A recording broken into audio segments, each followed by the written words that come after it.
I'm going to talk about the top 10 mistakes the sellers make. Let's watch the video. Top 10 Common Seller Mistakes. This list of frequent sellers' mistakes regarding house listing pricing can help you avoid the pitfalls involved in selling your home. If setting a price was simple and straightforward, you would not need assistance in pricing your home correctly. Save yourself time and money by avoiding these costly mistakes. 1. Pricing mistakes. The first several seller mistakes involve the issue of pricing. Basing your home price on what the neighbor down the street listed his home for isn't a reliable method. Nothing loses potential buyers faster than an overpriced home. Subsequent price lowering makes it look like you're getting desperate to sell, which will increase lowball offers. However, you do not want to underprice from the beginning. A lower listing price may decrease the time to sell a bit, but you might leave several $1,000s on the table. Learn how to price your house the right way, based on research. The comparative market analysis is your best source for setting an asking price. If a home in your area sells for a low price, don't assume yours is worth the same amount. That home may have had condition issues or a personal issue requiring a very swift sale. Your home might have something to offer that the other one did not. Let the comparative market analysis, CMA, be your guide, along with the advice of a real estate professional. The most crucial time for your home is the first 10 days on the market. Once your home is on the MLS, you will see how much interest is generated. If your price is too high, buyers will pass you by because the home is out of their price range or out of kilter in the market area. By the time you decide to lower the price, they have moved on to other properties. As your home sits on the market, buyers will wonder why the home has not sold and conclude that it's undesirable in some way. Price it correctly from the start to generate interest and gain attention from buyers to sell faster. Unrealistic pricing costs money in the long run. Price competitively from the beginning. Do not hesitate to reevaluate your local market. Work with your real estate agent to determine the fair market value of your home. 2. Selling before getting qualified yourself. Entering a contract to sell your home before you get qualified to buy another home is problematic. Your financial situation may have shifted since your last purchase, and you may not meet the requirements for a loan, or you may not be able to sell at a price that enables you to buy the kind of replacement home you desire. You might have to rent or buy another house that is far from ideal. Before you decide to sell, get pre-approved by a lender you have confidence in, and study the housing market in the area in which you want to live to get a good idea of how much it will realistically cost you to buy. Make plans in case you have to move right away. 3. Wasting time on unqualified buyers. It is wasted effort to show your home to someone who cannot buy it. An example is the seller who spent 2 weeks preparing his home for an acquaintance who wanted to buy his home. The seller spent $1,000 removing an old shed and met with the prospect several times to discuss price and terms. It was well into the process when the seller found out the prospect could not qualify for a loan. Real estate agents spend considerable effort weeding out showing to non-qualified and unqualified home shoppers. 4. Hovering. Whenever possible, don't be home during a showing. This is impossible or impractical if you are selling the home yourself. If you have a real estate agent, leave when the house is shown. Lurking sellers make buyers nervous.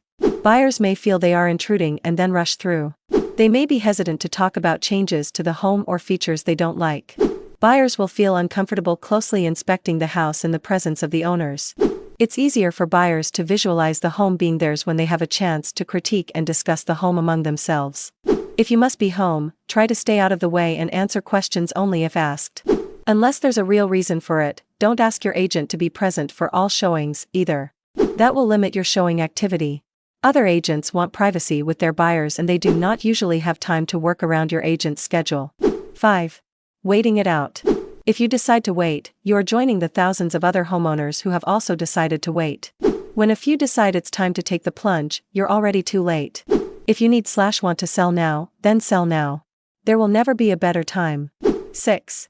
Not taking the first quick bid. This happens often. The seller gets a bite early on and is suddenly filled with confidence that the house will easily sell and maybe even inspire a bidding war. It feels like you're standing over a pond packed with hungry fish.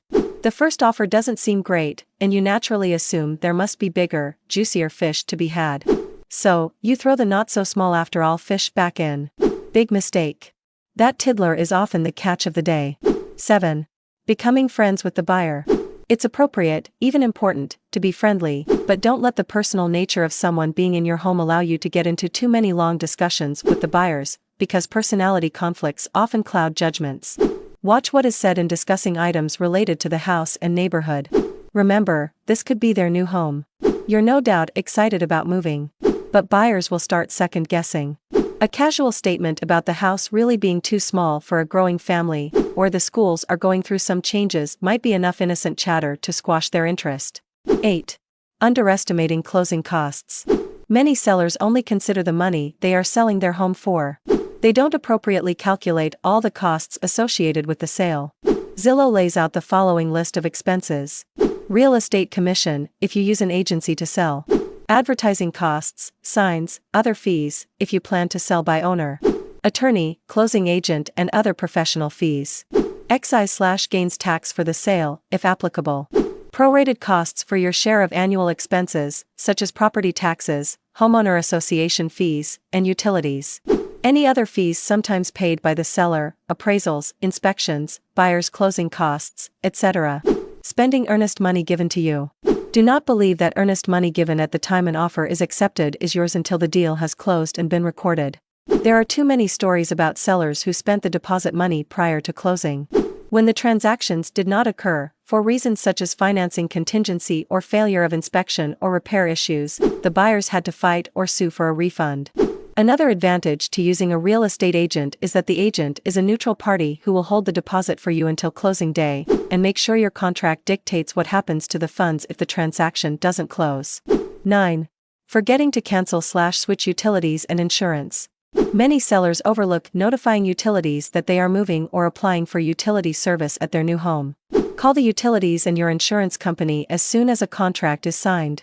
Find out how many days lead time they need to switch or cancel, then get back with them when you have a firm closing date. 10. Letting emotions take over.